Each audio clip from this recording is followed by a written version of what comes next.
तर मित्रांनो, तुमच्या पण फॅमिलीमध्ये लाडक्या बहिणींचे जर 1500 रुपयाचा हप्ता आला नसन, तुम्हाला माहीतच आहे आता मार्च आणि एप्रिल असे 1500 रुपये मिळून 3000 रुपयाचा जो हप्ता भरपूर लाडक्या बहिणींना मिळाला आहे. पण तुमच्या फॅमिलीमध्ये लाडक्या बहिणींचा 1500 रुपयाचा हप्ता हा बंद झाला आहे. त्यांची ई-के-वाय-सी झाली नाही. या पहिले आपण एक व्हिडिओ बनवलेला होता. त्या व्हिडिओमध्ये ज्या काही प्रोसेस दिल्या होत्या त्या लाडक्या बहिणींनी करून बघितल्या. त्यांचे Instagramवरती मेसेज पण आले, की आमचे हप्ते परत चालू झाले, आमची के-वाय-सी पूर्ण झाली. आपल्या लाडक्या बहिणींना काय प्रॉब्लेम येत आहे, त्यांचा 1500 रुपयाचा हप्ता का बरं बंद झाला आहे व त्यांना नवीन करावी लागणारी प्रोसेस काय राहणार आहे आणि ही प्रोसेस कुठे व कशी करायची, याच्यासाठी कागदपत्रे काय काय लागणार आहे, संपूर्ण जी माहिती आहे तुम्हाला सविस्तर या व्हिडिओद्वारे बघायला भेटणार आहे. तर हा व्हिडिओ शेवटपर्यंत बघा आणि आपल्या YouTube चॅनलवरती जर तुम्ही नवीन असाल किंवा आतापर्यंत जर सबस्क्राईब केलेलं नसाल तर लगेच सबस्क्राईब करून ठेवा. अशाच महत्त्वाचे अपडेट आपल्या YouTube चॅनलवर येत राहतात. तर मित्रांनो, चला व्हिडिओला सुरुवात करूया. मित्रांनो, सर्वप्रथम इथे बघू शकता तुम्ही की महाराष्ट्रातील जी शासनाने चालू केलेली महिला बाल विकास अंतर्गत जी योजना आहे, मुख्यमंत्री लाडकी बहीण योजना, ही अनेक ज्या बहिणी आहेत त्यांचे 1500 रुपयाचे हप्ते हे बंद झाले आहेत. त्यांच्या खात्यावरती हे हप्ते बंद झाले आहेत. त्याचे प्रमुख कारण म्हणजे आधार बँक लिंक नसणे. आता भरपूर जणांची आधारला बँक लिंक आहे तरी पण त्यांचे हप्ते आहे आले नाही. आता तुम्हाला काय करायचं आहे व कशी ही प्रोसेस करायची आहे तर तुम्हाला मी पुढे सांगणार आहे. आता हप्ता बंद झाल्यावर करावी लागणारी प्रोसेस व त्याच्यासाठी जे कागदपत्रे आहे, आता महिला बाल विकास कार्यालयाकडे तुम्हाला जायचं आहे. आता प्रत्येक जिल्ह्याच्या ठिकाणी हे कार्यालय असतं. आता जवळपास भरपूर लाडक्या बहिणींना हे माहीत आहे. इथं तुम्हाला डॉक्युमेंट सबमिट करावे लागतात. पण कोणते कोणते डॉक्युमेंट सबमिट करायचे आणि तुमच्याकडे जर हे डॉक्युमेंट नसतील त्याला पर्यायी डॉक्युमेंट काय राहणार आहे हे पण मी सांगणार आहे. आता अंगणवाडी सेविका यांच्याकडे पण सांगितलं होतं, पण तिथे तुमचे जे फॉर्म आहे हे घेतल्या जात नाही. हे भरपूर लाडक्या बहिणींना माहीत आहे आणि सेतू कार्यालय, सायबर कॅफेमध्ये पण ही काही प्रोसेस होत नाही.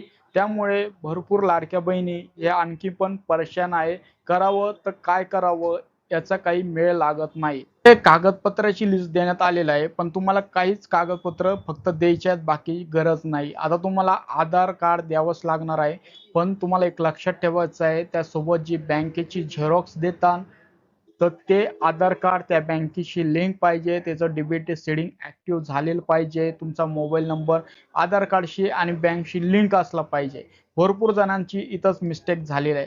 आता रेशन कार्ड असेल तर त्याच्यामध्ये एक व्यतिरिक्त जर एक महिलाचं नाव असेल तर दुसऱ्या महिलाचं नाव तिथे नसावं. जर तुमचं असं काही इश्यू असेल तर तुम्हाला जे रेशन कार्ड आहे ते सेपरेट करावं लागणार आहे.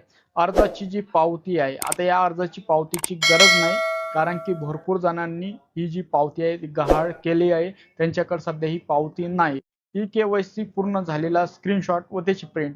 आता तुम्हाला माहीतच आहे तुमची ई-के-वाय-सी केलती त्याचा स्क्रीनशॉट तुमच्याकडे असेल. आता नसला तरी ते कसं काढायचं आहे, तुमचा ॲप्लिकेशन कसा आयडी जो आहे तो कसा काढायचा आहे, अर्जाची पावती कशी काढायची हे पुढे आपण बघणार आहोत. तर व्हिडिओ थोडा पण स्किप करू नका. सर्व ज्या प्रोसेस आहे स्टेप बाय स्टेप बघायला भेटणार आहे.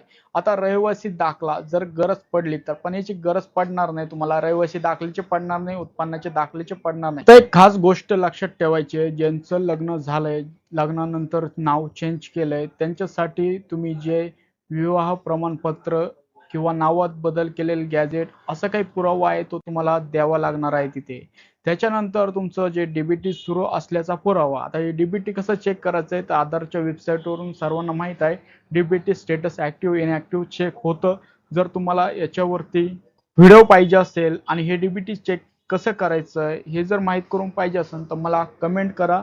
आणि मित्रांनो, तुम्हाला याच्यानंतर काय प्रोसेस करायच्या आहेत हे तुम्हाला इथं मी लगेच सांगणार आहे. तो व्हिडिओ थोडा पण स्किप करू नका. आपल्या YouTube चॅनलला सबस्क्राईब केलेलं नसेल तर लगेच सबस्क्राईब करून ठेवा आणि व्हिडिओला पण लाईक करून घ्या. आता काही इथे प्रोसेस करायला सांगितले आहे, जसं की ई-के-वाय-सी पूर्ण झालेलं आहे का नाही चेक करायचं आहे. त्याच्यानंतर तुम्हाला आधार बँकेशी लिंक आहे का, तुम्हाला बँकेत जाऊन आधार सेटिंग्स चेक करायचं आहे. नसेल तर NPCI मॅपिंग चेक करायचं आहे, डीबीटी स्टेटस ऍक्टिव्ह आहे का हे चेक करायचं आहे. इथे बघू शकता ही माहिती दिली आहे. ही एकदा क्रॉस चेक करून तुम्ही मोबाईलवर पण करू शकतात. ही सर्व माहिती चेक केल्यानंतर तुमची जर माहिती बरोबर असेल, काही त्याच्यामध्ये प्रॉब्लेम असेल, तर जे वरती डॉक्युमेंट सांगितले होते ते तुम्हाला जवळच्या जिल्हा महिला बाल विकास कार्यालयामध्ये जाऊन सबमिट करायचे आहे. त्याच्यानंतर तुमचं 15 ते 20 दिवसांमध्ये लाडकी बहीण योजनेचा जो राहिलेला हप्ता आहे किंवा जे थकलेले हप्ते आहेत ते पुन्हा एकदा चालू होतील. तर मित्रांनो, ही काही महत्त्वाची अपडेट होती. जर ही अपडेट आवडली असेल नक्कीच या व्हिडिओला लाईक करा. तुमच्या लाडक्या बहिणीमध्ये, मित्रांमध्ये हा व्हिडिओ जास्तीत जास्त शेअर करा. या YouTube चॅनलवरती जर तुम्ही नवीन असाल तर लगेच सबस्क्राईब करून ठेवा, कारण की लवकरच पुढच्या पण अपडेट आपण या व्हिडिओद्वारे सांगणार आहे व आपल्या YouTube चॅनलवरती त्या अपडेट आपण घेऊन येणार आहोत. तर व्हिडिओ बघितल्याबद्दल आपल्या सर्वांचे मनःपूर्वक धन्यवाद.